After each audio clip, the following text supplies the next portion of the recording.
Let me be clear, despite the rhetoric of popular media, diversity, equity, and inclusion programs are not about ideological indoctrination. University DEI offices exist for the sole purpose of supporting the most vulnerable students, making sure they're able to reach the same heights as their peers who don't face the same types of hardships. Not to say that they don't face hardships, but they don't face the same type of hardships. This bill would gut vital programming and protections for marginalized students, including Black and Brown students, disabled students, women, and LGBTQ students. The beauty of private higher education is that students like me get to go to schools that uphold our individual values.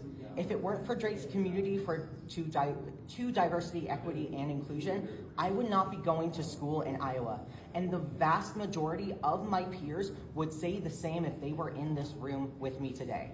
Not only that, but as a transgender man, I wouldn't be alive. Literally, I would not be alive if it weren't for the support that DEI programs give me and other minority students. These programs allow marginalized Iowans to be safe and supported during their time in higher education.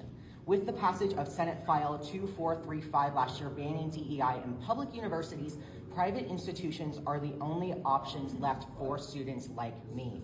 If this bill is signed into law, minority students will be forced to endure greater discrimination at Iowa schools or have to look outside of state for their education. Many may forego higher education altogether. This is not hyperbole. These are the real effects of the non-supportive university environments that this bill would foster.